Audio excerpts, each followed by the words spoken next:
Coming to you from Nashville, Tennessee, this is the award-winning ParaReality Radio. My name's Sandman, and I'll be your host for the next hour. Good evening, everybody, and thank you for tuning in. Well, it's Friday, July 19th, 2019, and that means that it's time for another episode of your favorite paranormal podcast, ParaReality Radio. Everybody, tomorrow is the 50th anniversary of man's first landing on the moon. This is probably considered to be mankind's greatest achievement, but unfortunately, it's also marred with controversy. Ever since NASA broadcast its visit to the moon between 1969 and 1972 to millions of people around the world, conspiracy theorists have debated endlessly over the photographs and video of the journey. Judging by the dedication some have to the cause, the subject of whether or not the moon landings were a hoax rivals only something like, say the assassination of President John F. Kennedy. And maybe, do aliens exist in Area 51 as far as popularity goes? The Fox News Network even aired a TV special in 2001, about 30 years after the last Apollo mission, called Conspiracy Theory, Did We Land on the Moon? Poring over every single detail for inconsistencies and potential government tampering, people who buy into the moon landing conspiracy theory strive to prove that NASA never went to the moon. Instead, they believe that NASA filmed a series of fake moon landings in a studio, complete with props, astronaut costumes, and intricate lighting setups and stuff like that. But the question that I ask you is, why would NASA and the United States government pull off such a strange stunt? The moon landings took place during the Cold War and a tense point in the nuclear arms race, an era in which the two world superpowers, which were the United States and the Soviet Union, competed for technological superiority. Some believe that because sending astronauts into outer space and to the moon would be incredibly expensive, that the U.S. didn't have enough money to complete the project. And according to the conspiracy theorist, faking the moon landings would be much cheaper if, and I do say if, it were convincing enough. It could still send a message to Russia that the United States had the better technology and was superior. What are some of the claims by the moon landing conspiracy theorists? What have they pointed out, and do their arguments actually have any validity? What do scientists have to say about these conspiracy theories? Well, to get the answers to these questions and more, of course, you will have to tune in, and find out tonight. But before I get started, let me tell you how you can get in contact with me here at the show, because there are several different ways that you can do it. First of all, you can go to the show website, www.parareality.com. I do have a contact form on the About Me page, and if you want to just fill out that form, send an email that way, you can fill out the contact form on the About Me page, or you can just simply send an email to sandman@parareality.com. That's sandman@parareality.com.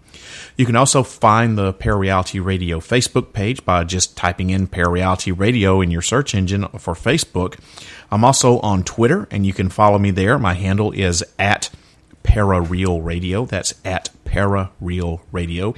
And finally, you can still call the studio line. That's 615-692-1170. That number to call once again is 615-692-1170. You can leave a message there. Just be aware that I may play your comment back on the show, and simply by leaving me a message gives me permission to play your comment back on the show. If you don't want me to do that, you better tell me in your message. All right. And I'm always in the studio since I'm back doing the podcast on a bi-weekly basis. Now I'm always in the studio working, it seems like. So, you just may answer the phone. So those are all the ways that you can get in contact with me. Once again, you can send an email, sandman@parareality.com. Follow me on Twitter @ParaRealRadio. Look up the ParaReality Radio Facebook page, or you can call the studio line 615-692-1170. Okay, before I get into talking about the moon landings, I have to answer an email. I got an email from someone named Friday Boko PW who wrote in and asked, have you ever done an episode on the Mayans? Well, of course, I have done an episode about the Mayan calendar back in 2012, Friday. It was about, when the world was supposed to end on December 21st, 2012, because that's when the Mayan calendar said it was going to end. But specifically, I have not done a show about the Mayans themselves and about how they disappeared or why or anything like that. It was basically on their prediction for the end of the world, of course, which did not come true. So thank you, Friday Boko PW, for your question. If anybody else out there has any questions for me on the show, please feel free to send them in an email. That's sandman@parareality.com, or call and leave it on the studio line, 615-692-1170. All right, let's get into it tonight. Let's start talking about the moon landings. In the past, I have done what I call a summer series, which is where I do a series of 3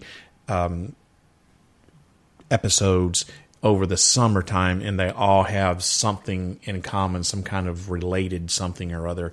And I think that this year, I haven't done one in a couple of years, and I think this year that the moon makes for a perfect topic for my summer series. So everybody, this is going to be the first in a series of 3 about the moon and some theories, some far out crazy theories about the moon, such as, did we go to the moon, which is what we're going to be talking about tonight. Is the moon hollow? And do we have any alien space bases on the moon? Stuff like that. So that's what the next couple of shows after tonight is going to deal with. So make sure you keep tuning in, and finding out all about what's going to happen with my series on the moon this summer. All right, so why people think the moon landing was faked. Well, it's been 50 years since the Apollo 11 mission landed the first human beings on the moon, and since Neil Armstrong took his famous first step onto the lunar surface, speaking the words that everybody should know, that's one small step for man, one giant leap for mankind. But not everyone believes he did that. There's always been a belief that we, in fact, did not land on the moon back in 1969, that we've never actually been to the moon, and that the entire campaign to send astronauts to the moon to explore and gather information was faked just in order to win the space race. Since the advent of the internet, that belief has continued to rise, and man, it has gained so much popularity. How many today believe that the 6 manned moon landings between 1969 and 1972 were faked, and that 12 Apollo astronauts did not actually walk on the moon? Well, let's go back to 1999. A Gallup poll found that only 6% of Americans doubted the Apollo 11 moon landing happened. But as the 21st century brought a rise in internet use and a different standard of truth in the media, that number's risen. So that Wikipedia's entry on this subject, which has a whole thing called moon landing conspiracy theories, Wikipedia's entry now suggests somewhere that between 6 and as much as up to 20% of Americans, 25% of Britons, and 28% of Russians surveyed believe that the moon manned landings were indeed faked. Now, all of these claims have been explained with facts, of course, but as has become increasingly apparent to all of us here in the recent years, human beings frequently don't base their conclusions on facts. If you have any doubt about that, just take a look back at the history of President Donald Trump. Nothing that he does is based on facts. And his so-called facts, who even knows where the hell that he gets them, right? Probably from Wikipedia, who knows?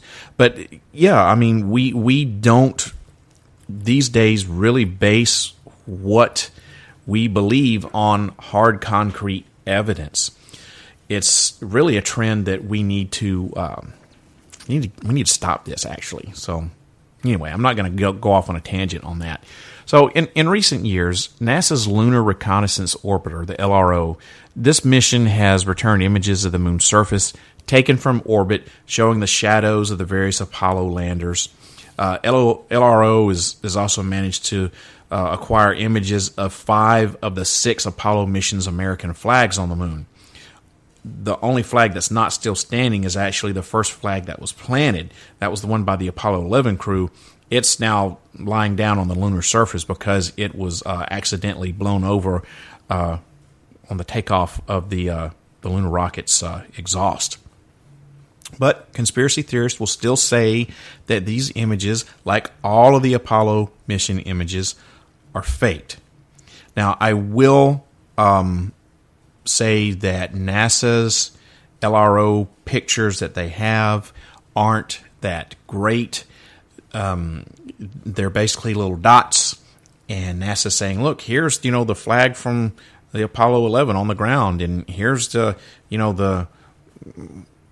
whatever the what do they call it, the limb, the little car, the lunar excursion module, or whatever. There's all these little dots with arrows pointing to them that says this is from here and this is from there, and they're not that good. And we have the technology to have much better pictures. I will admit that the pictures that NASA is putting out there are suspect. They could be a lot better. I mean, for Christ's sake, we have satellites that are orbiting the globe right now that we use to navigate that can zoom down in on our houses. I mean, for God's sake, I can type in the address to my house in Google Maps and look at Google Earth, and look at a satellite image that zooms right down, and you can see my car sitting in my driveway. So why can't we have better pictures of what happened on the moon?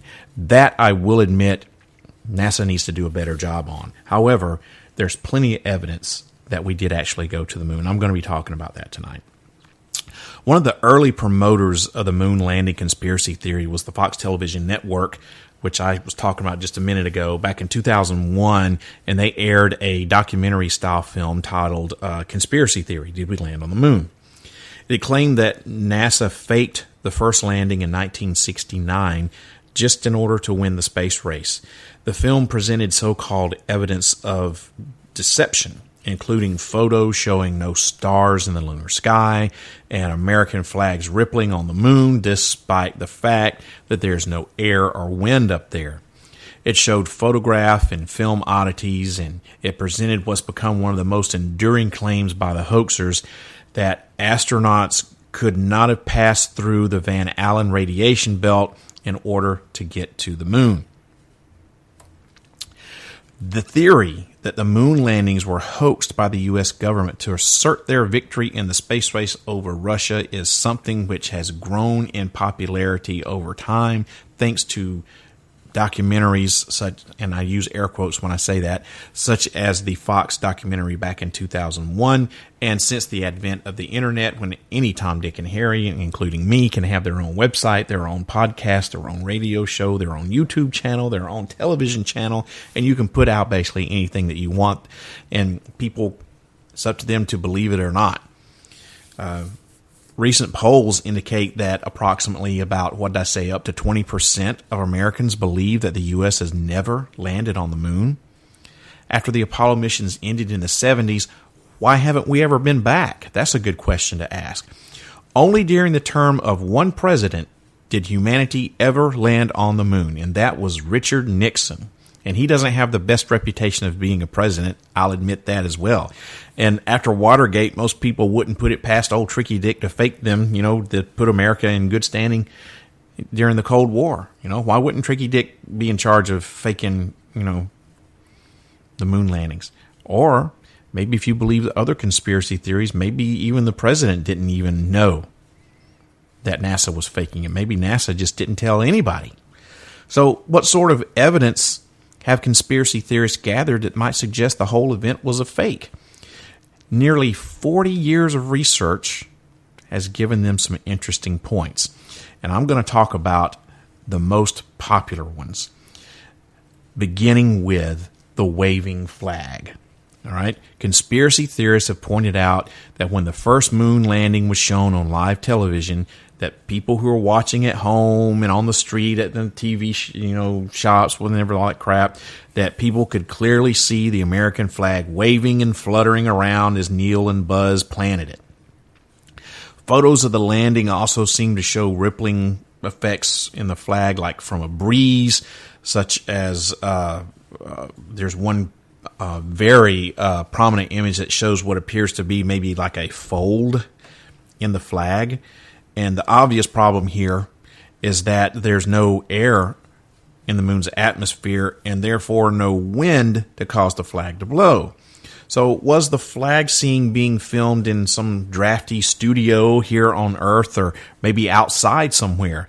If it were a hoax, were the filmmakers maybe just too lazy to redo the shot, or maybe it didn't occur to them? Maybe they didn't care.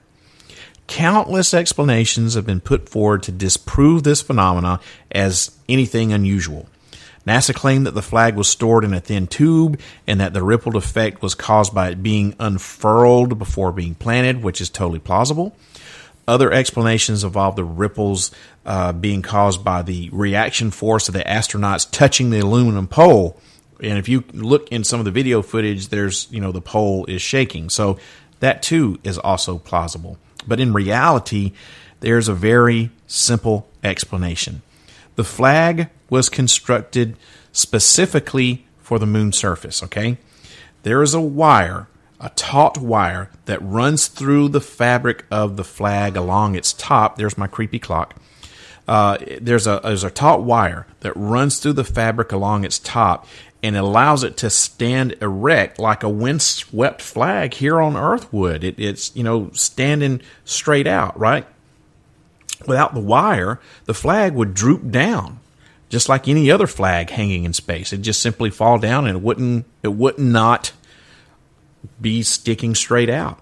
The astronauts simply cause the flapping themselves once they are struggling to plant the flagpole into the surface of the moon, and they're jostling it around. So there's a wire that's making the flag hang, and it's kind of, wires are bendy. You can have ripples in the wire. You can have where the wire was maybe bent in an area, but the who knows exactly where the wire comes out and how far it runs to. You can only assume that it comes out from the top of the pole where the flag is and runs the whole entire length of the flag. But if you think about it, if there was no wire to hold the flag taut and out like it was flapping about, then it would just droop down. And the whole purpose is to have the flag displayed so everyone can know who went there, not some droopy piece of cloth, right? So very plausible explanation, and that's exactly what happened. One of the other theories that people have is that there is a lack of an impact crater. The claim is like this. Had NASA really landed on the moon, there'd be a blast crater underneath the lunar module to mark its landing. On any video footage or photograph of the landings, you can't see any crater, almost like the module was just placed there, right? The surface of the moon is covered in fine lunar dust, and even this doesn't seem to really have been displaced in the photographic evidence. Now, a lot like the waving flag theory, the lack of an impact crater has a slew of potential explanations here. NASA says that the module required significantly less thrust in the low gravity conditions than it would have done on Earth. The surface of the moon itself is solid rock, so a blast crater probably wouldn't be feasible anyway. In the same way that an airplane doesn't leave a crater when it touches down on the tarmac, right? So there's a fine layer of dust which can clearly be seen as the lunar module takes off, right? From the camera that was left on the surface of the moon as the module takes off. You can see a blast of lunar dust, but the moon itself is not it's not pliable, right? I mean, the dust isn't 500 feet thick if it were, when the moon module landed on it, it would have sunk down, right? So there is a fine layer of dust, but the moon is made of solid rock, much like Earth. You know, if you blast off from a grassy field, yep, you're going to have a blast crater because there's dirt and dust and sand and all that other sorts of stuff, but you're not going to go sinking down all the way through to the core of the Earth, right? You will have some stuff that'll fly up around, and you'll have solid rock underneath. So, you know, that can be explained as, hey, there's, you know, rock on the moon. It's a solid thing. Of course, now there is a theory that the moon is hollow, okay? I'm not saying the moon is hollow. I'm not saying it's not hollow. I'm just saying that's another theory. We'll discuss that in another show. Another thing that people talk about are the multiple light sources that they claim are evident. On the moon, there's only one strong light source, and that comes from the sun. So it's fair to suggest that all shadows should run parallel to one another, right? Because you've only got one light source. But this wasn't the case during the moon landing. Videos and photographs clearly show that shadows fall in different directions. Now, the conspiracy theorists suggest that this has to mean multiple light sources were used, suggesting that the landing photos were taken on a film set. They also suggest that a faulty lighting system was set up and NASA failed to notice any inconsistencies. It's so easy to say, oh, well, they just didn't notice it. That seems to be the go-to with the NASA people. It's like, oh, they were lazy. They just didn't notice it. Wouldn't you think that if NASA were going to fake this, that they would pay so much attention to detail that it would just be impossible to miss anything? They would have more than one person looking at what was going on. So, in my opinion, every time the conspiracy theorists say that, oh, it just wasn't noticed or they were just too lazy, that to me doesn't hold water. It just doesn't make sense. NASA has attempted to blame the uneven landscape on these strange shadows, with subtle bumps and hills on the moon's surface causing the discrepancies. This explanation has been tossed out the window by some theorists because they say, how could hills cause such a large angular difference? Some of the pictures taken by the astronauts show that the lunar module's shadow clearly contradicts that of the rocks in the foreground at almost a 45-degree angle. However, scientists say that the pictures were taken on a rough, hilly landscape, and these type of landscapes are bound to produce all kinds of wacky shadow lengths, no matter where you stand. For example, if you take a picture on a snow-covered hill, the same kind of effect will more than likely take place here on Earth. And you also have to take into account that this was not on the Earth, right? This was in space. Unless you have been up there, you don't know how light and shadow will react coming down onto a surface, a planet, because the moon is, for all intents and purposes, is kind of like a planet, right? But it doesn't have any atmosphere, so to speak, right? I mean, if it had atmosphere of air and nitrogen, or should I say oxygen and nitrogen, like our Earth's atmosphere does, they wouldn't need to wear the helmets and have, all their gear on, right?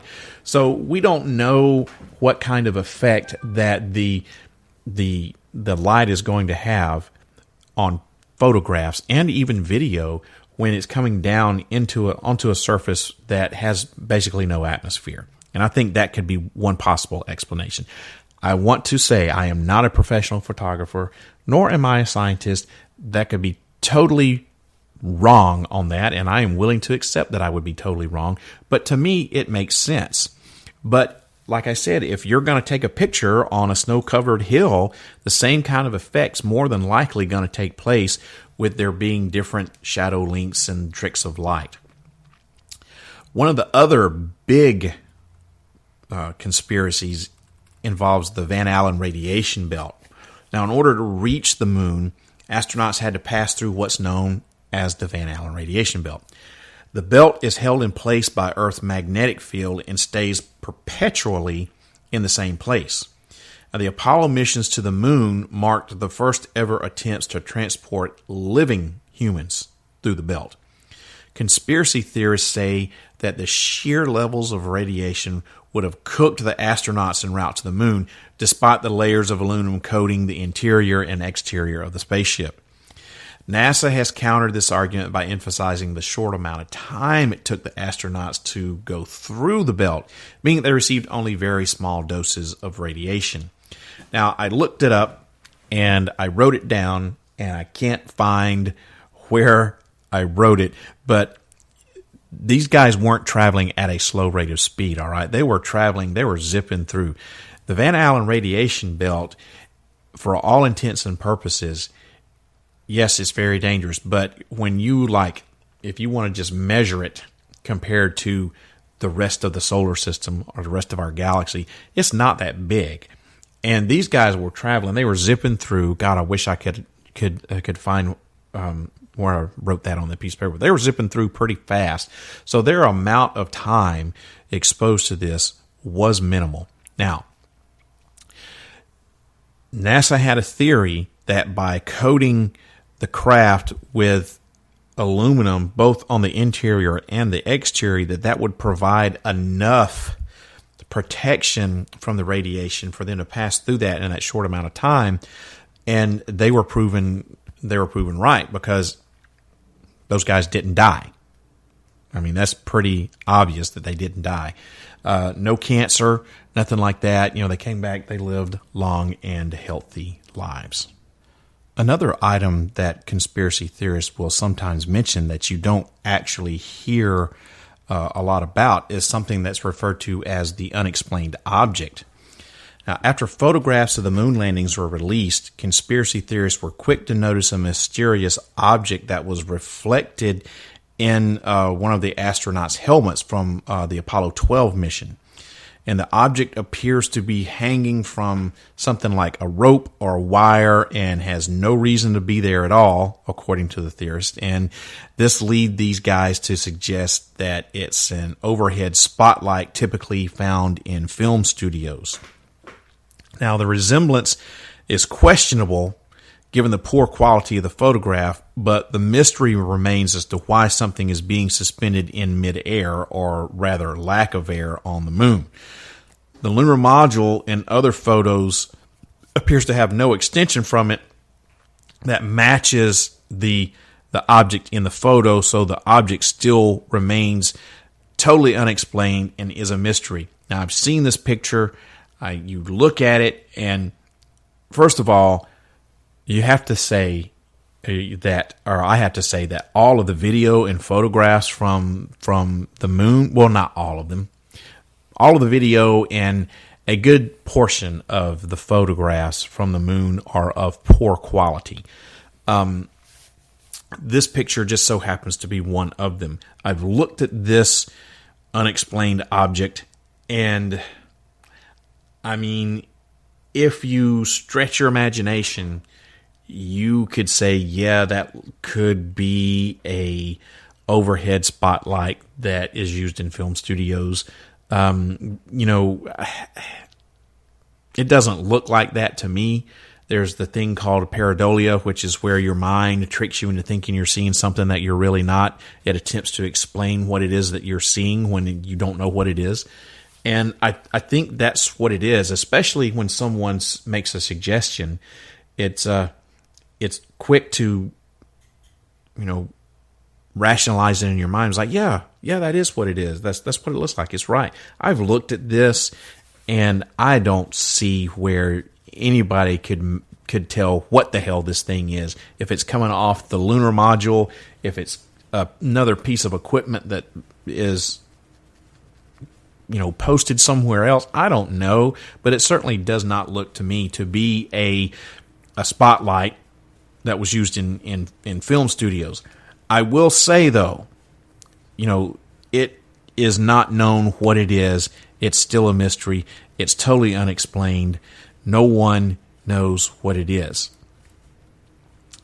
But that doesn't make it a studio light, from a film set anywhere. It just means we don't know what it is. Something else the conspiracy theorists will point out are supposed slow motion walking hidden cables.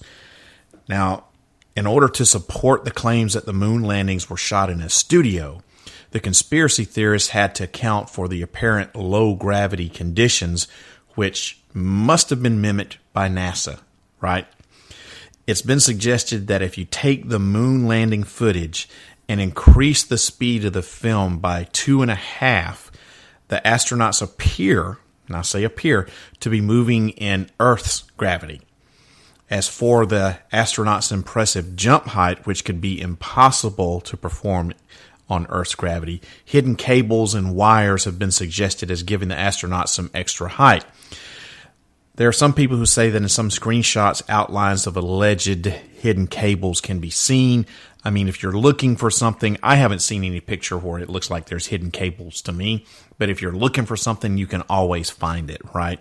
Once again, science refutes this claim because of the dust kicked around by the astronauts as they jump around on the moon's surface.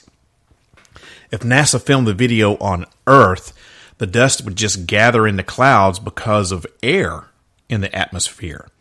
Instead, the dust is kicked up and it falls right back to the ground without collecting or floating around, and NASA would have had to have built an entire studio and sucked all of the air out of it to create a vacuum, something that would be incredibly difficult and expensive to do even by today's standards. So we'll take a look at some of the video where these guys are jumping around and walking around and you see the dust kick up and it just kind of falls right back down. Once again, there's no atmosphere there. Our atmosphere is 80% nitrogen and about 20% oxygen, and the rest of it's some other stuff. But we have mostly a nitrogen-based atmosphere. You go up to the moon, and there's like no atmosphere. There's no air floating around up there for you to breathe. There's no nitrogen floating around up there. There's really nothing. It's a vacuum and it's in space. Yes, there's some gravity present on the moon, but there's no atmosphere to speak of. And the gravity pull is what, 1/6 that of the Earth, something like that. So yeah, you can. It doesn't matter how heavy you've got all your spacesuit and your equipment and your oxygen tanks and all that other sorts of stuff. It doesn't matter how heavy all that stuff is. You can still jump a significantly higher amount than what you could here on Earth. And if you're going to expend all that energy to jump straight up or jump, 20 feet across or however far they could jump, if you're going to do it here on Earth and expend all that energy, then you would see clouds of dust and dirt fly up, and it would literally, as I said, create a cloud. Instead of in a vacuum, which is where they're at, there's nothing for it to float around in, and you've got the gravity there, and they jump, and it pops up, and it goes right back down. Like I said, making a studio and in a vacuum is not only difficult, but that's I couldn't imagine how expensive that would be. But the difficulty level is the main reason why I say NASA would not do it. And if you can even use the conspiracy theorists' own argument against them, where they say, "Oh, NASA was doing it because it was cheaper." Well, that's not cheap. So that kind of take your own argument and use it against you right there, buddy. And that makes perfectly good sense if you want to do it that way. Another thing that the conspiracy theorists complain about is the lack of stars. And I have to say, that is one compelling argument for the moon landing hoax. It's the fact that there is a total lack of stars in any of the photographic or video evidence. It just looks like a big black void of space. And since the moon has no atmosphere, as we've already established here, shouldn't there be millions of stars dotting the background of these photos and this video? Conspiracy theorists say yes. There's no clouds on the moon. So stars are perpetually visible and significantly brighter than what we see through the filter of Earth's atmosphere. If the landings were faked on a studio stage, did the photographer and the videographers make a huge mistake and just forget to include the stars in the fake pictures? Did they think no one would notice? Did they think no one would question? Once again, if NASA is going to fake something like that, they're going to have more than one person checking everything. They're going to be paying specific detail down to the nth degree of stuff, and I really doubt that they would overlook something like that. So here the argument is that NASA would have found it impossible to map out the exact locations of all the stars for the hoax without it being, messed up, jumbled up. And therefore they just left them out intentionally, falling back on the excuse that the quality of the photographs washes them out. And that's actually an excuse that they did give, by the way. However, there are some photographs that are high quality, and yet you still don't have any stars that are shown in them. Certainly eerie, considering you can take pictures of stars from Earth in much lower quality and you can still see them in the night sky. Ammunition for conspiracy theorists, right? Well, unfortunately, the nature of photography strikes down their argument. Now, I've already said I am not a professional photographer, okay? I am not claiming to be a professional photographer. I want that to be perfectly clear. I do own a very expensive digital camera, and I have learned some photography techniques, and I've even looked up some stuff about photography so I can intelligently talk to you about this specific subject here about the moon. So here we go. This is how it is. The light from the sun hitting the surface of the moon is too bright for any camera to capture something in the distance. It would wash out any light coming in from the distant stars in the sky. Even if you were standing on the surface of the moon yourself, you'd have to block the landscape from your vision to see any notable points of light. This happens for the same reason that the stars are harder to see in the big cities than in the wide open fields of the country. There's a lot more light bouncing around from the street lights and the other lights in the city, so the stars are hidden from view. Your best bet to see the countless numbers of stars in space will be to travel to a place where there's no inhabitants. In other words, there's not street lights, there's not lights from cities, there's not lights from cars. So you go out into the desert and you can see the countless of numbers of stars in space. The same thing is true here on the moon. The sun hits the surface of the moon, it's bright, it washes out stuff that's in the distance, so your best bet to can't see the countless numbers of stars from the moon's aspect and to capture them on photo or video would be to travel around to the dark side of the moon, because there's always the way the moon is, there's always the same side of the moon facing the earth at all times, the way that we see it. And you go on the back side where it's dark and there's no sun there, you can see pictures of stars, you can capture your video of stars, you can capture pictures of stars. So that kind of it's just some basic laws of physics. It's laws of light and laws of photography. And that's the reason why you can't see stars. Another thing that the conspiracy theorists talk about that's not one that is widely known is the sea rock. It's there's one of the most famous photos from the moon landings that shows a rock in the foreground with something that appears to be the letter C engraved or carved onto it. The letter appears to be almost perfectly symmetrical, meaning it's unlikely to be a natural occurrence. It's been suggested that the rock is simply a prop with the C used as a marker by an alleged film crew, or maybe it's a C for conspiracy. A set designer could have turned the rock the wrong way, accidentally exposing the markings to the camera, or maybe they didn't notice it. Go back on the old argument, they just didn't notice it. Well, NASA's given conflicting excuses for this letter.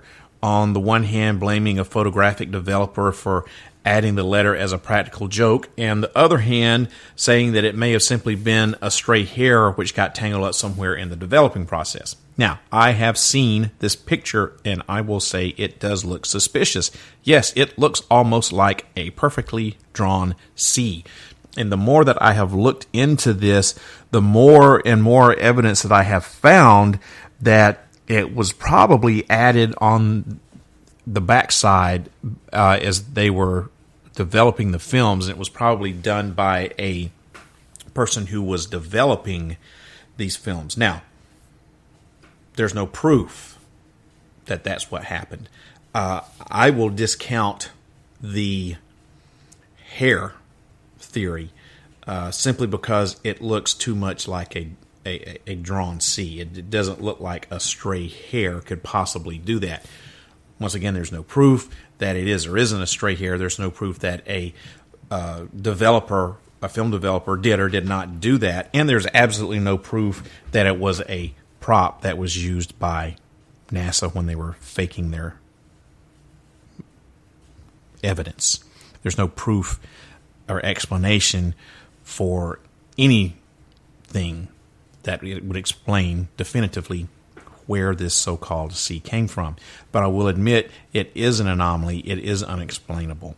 But does it prove beyond a shadow of a doubt that the moon landings were faked? Absolutely not. It does not. Another thing that conspiracy theorists claim shows proof that the moon landings were faked are the layered crosshairs.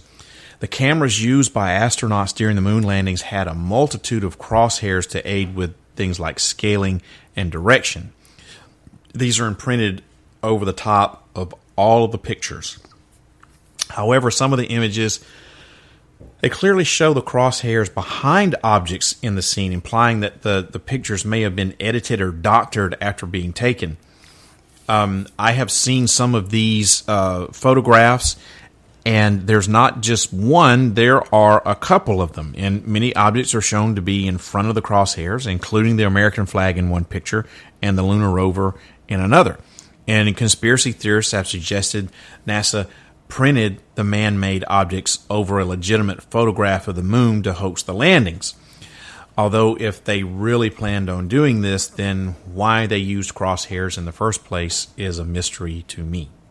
Another piece of evidence that the conspiracy theorists say proves definitively that the moon landings were faked is the fact that NASA supposedly used a duplicate backdrop.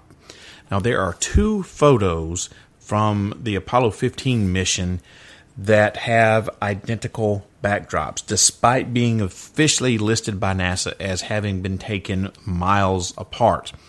One of the pictures even shows the lunar module.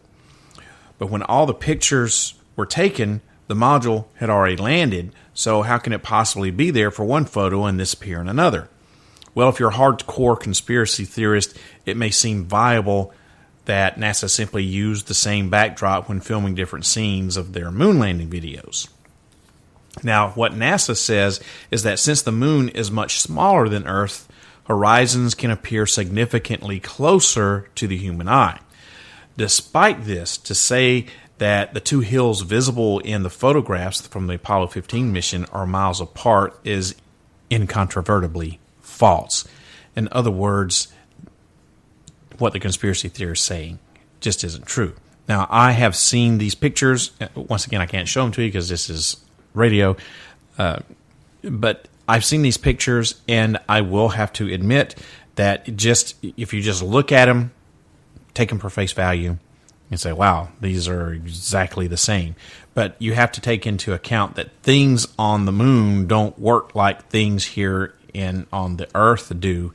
So, is it suspect? I will admit, yes, it is. Once again, does it show beyond a shadow of a doubt? Does it prove that NASA faked these moon landings? Absolutely not. It does not. So we have some theories here that are explainable. We have some theories here that are suspect, but still doesn't prove that NASA faked this. So in my opinion, everything that I've talked about so far doesn't go, there's not enough evidence to prove beyond a shadow of a doubt that NASA faked these moon landings. Now, you can't talk about moon landing conspiracy theories and faking the whole thing without talking about the Stanley Kubrick theory. This loose extension of the popular conspiracy theory says that the acclaimed film director Stanley Kubrick was approached by the United States government to hoax the first 3 moon landings. There are 2 main branches of this somewhat implausible theory. One group of believers say that Kubrick was approached after he released 2001: A Space Odyssey, which came out in 1968, 1 year before the first moon landing. They say that he was approached after he released this movie, after NASA came to appreciate the stunning realism of the film's outer space scenes at that time. And another group contends that Kubrick was groomed by the federal government to film the moon landing long before this, and that 2001: A Space Odyssey was, it was a stage practice run for the film. So what evidence is there to support these claims about Stanley Kubrick? Well, apparently, if you watch The Shining, which is another Stanley Kubrick picture, you can pick up on some alleged messages hidden by Kubrick to subtly inform the world of his part in the conspiracy. The most obvious is is Danny, the little child character, the little boy character. The most obvious is his Apollo 11 shirt that was worn in only one scene.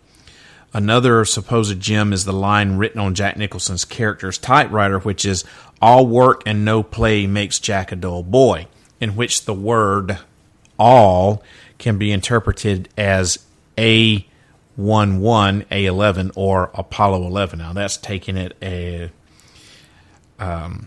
bit far. If you aren't convinced yet, Kubrick made the mysterious hotel room in the film number 237. Well, guess how many miles it is from here to the moon? 238,000. So divide that by 1,000 and you subtract 1 and you've got one airtight theory right there, right? That's what these conspiracy theorists are saying. Someone had to think long and hard about that, right? The idea has been grown in popularity for conspiracy theorists over the years, most prominently aided by a documentary called Room 237. And this documentary suggests that that Kubrick hid allusions to his involvement in the Apollo 11 deception within his horror film, The Shining.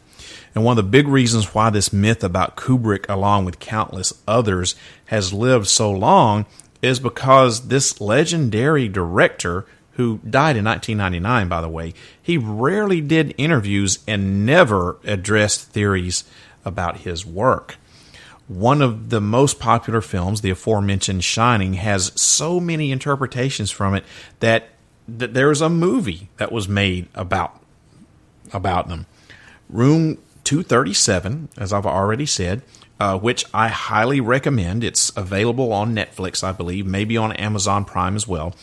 Room 237 breaks down footage of the movie with voiceovers of the numerous people who think they know the hidden meanings Kubrick buried inside of his adaptation of the Stephen King novel by the same name. And the theory of Kubrick being behind the Apollo 11 moon landing is in there.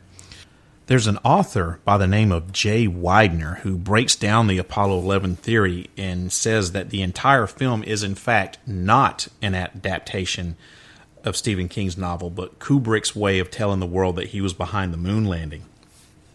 Widener believes that the mental collapse of Jack Nicholson's character in the movie is the stress and pressure that Kubrick faced in making the moon landing for the United States government. And then there are the visual clues Widener believes are throughout the movie. There's Danny's Apollo sweatshirt, which, as I said, he's only wears that in one scene, which shows him wearing a sweatshirt that has a rocket ship on it with Apollo 11 USA on the rocket. And the room in the hotel that he's not allowed to enter is room 237, which, according to Widener, is another clue because the soundstage where Kubrick filmed the moon landing was number 237. And then there's the scene where the room key to room 237 is shown, and to Widener, there's significance to the key, which says in capital letters, room, ROOM, then NO for number. So room, ROOM, is in all capital letters. The N and the NO for number is capitalized, and then you have 237. So it says room 237, and the capital letters spell out moon if you rearrange them. Once again, it's a stretch, and I could go on and on about this, but you get the point, I'm sure, here. And by the way, I can't not mention another person who is a Stanley Kubrick moon landing conspiracy theorist. Just a friend of mine, friend of the show. His name is Isaac Weishaupt. He's been a guest here on ParaReality Radio before. I've gone on his show, the Conspiracy Theory and Unpopular Culture podcast. He is a Stanley Kubrick moon landing conspiracy theorist, and he says, quote, he is 80% sure that we did not land on the moon.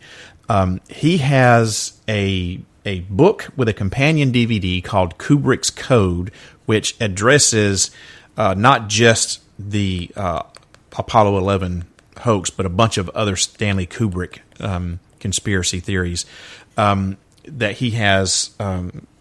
It's been out for a couple of years or so now, which I do highly recommend, as well as Room 237. So check out the documentary, Room 237.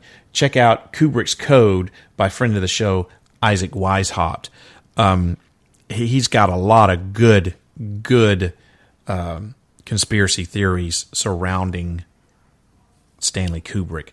And like I said, he believes, at least 80% of him believes, that we did not land on the moon. And Isaac, I will have to disagree with you, sir. I'm going to say that we 100% for sure did land on the moon. And by the way, he just did himself on his unpopular. What's the name of the? Oh God, now I've forgotten the name of your podcast, Isaac. I'm so sorry. Conspiracy Theories and Unpopular Culture podcast. He has, of course, a fake moon landing special, and you can check it out. Just Google search Conspiracy Theories and Unpopular Culture podcast with Isaac Weishaupt. So anyway, like I said, I could go on and on about this, but I'm sure that you guys get the point by now. And just in closing, as it turns out, Stanley Kubrick's daughter Vivian isn't a fan of these conspiracy theories either.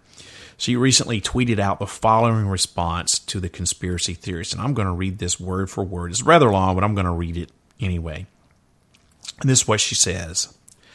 Surely an artist such as my father, whose profound degree of artistic imagery is self-evident, whose political social consciousness is manifestly present in nearly every film he made, whose highly controversial subject matter literally put his life at risk, and yet he continued to make the films he made.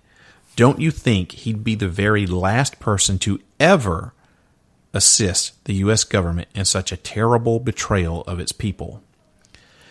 There are many very real conspiracies that have happened throughout our history, are happening presently, and I'm only too aware of the dreadful manipulations perpetrated by governments, secret services, banksters, the military-industrial complex, etc. But claims that the moon landings were faked and filmed by my father? I just can't understand it.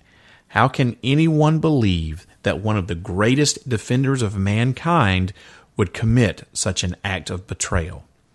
My father's artistic works are his unimpeachable defense.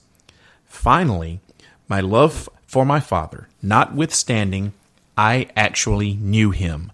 I lived and worked with him, so forgive my harshness when I state categorically the so-called truth these malicious cranks persist in forwarding, that my father conspired with the U.S. government to fake the moon landings, is manifestly a grotesque lie. So she vehemently defends her father, and I don't blame her.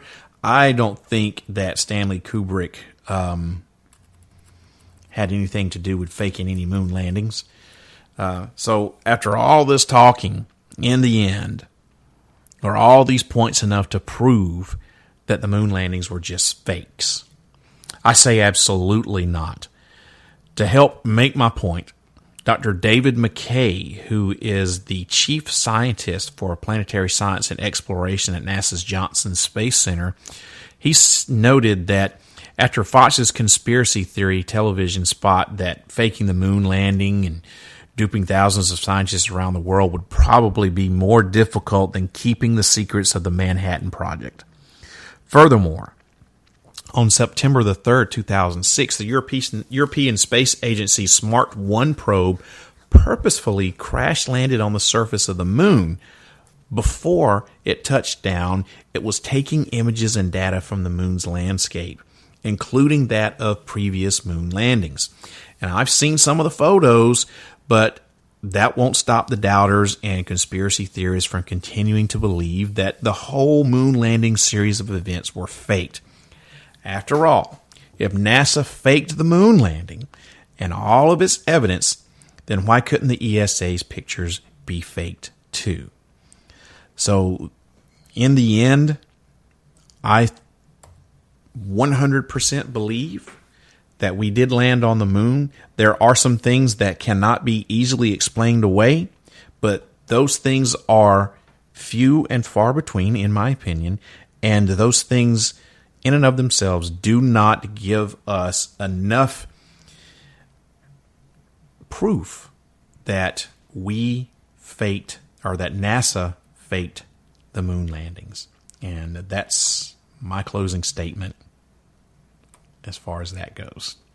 So everyone, I hope that you enjoyed tonight's show. Let me know what you thought about it by sending an email to sandman@parareality.com. Speaking of ParaReality.com, that's where you can find out all kinds of information about the show. You can listen to current and past episodes. If you click on the Extras tab, you can join the official ParaReality Radio forum. It's free to join. You can shop in the ParaReality Radio store and even watch some show videos and other stuff like that. And don't forget to look up ParaReality Radio on Facebook and join.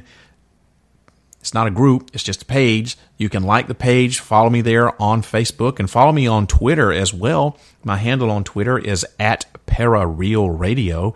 Post a lot of interesting stuff on Facebook and Twitter, like upcoming shows and special guests and interesting articles and stuff like that. So make sure you follow me on both of those platforms right there to stay updated on what's happening with ParaReality Radio.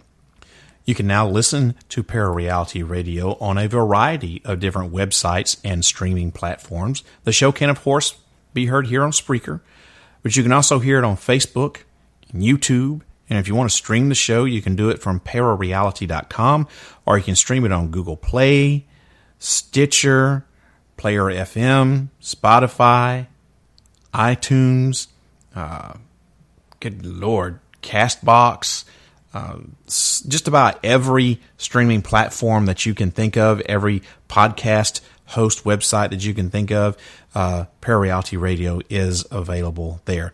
Also, if you have an Amazon device or a smart speaker, you can enable any of the Spreaker, Google Play, Stitcher, or other podcast skills and open them up and simply say, play ParaReality Radio.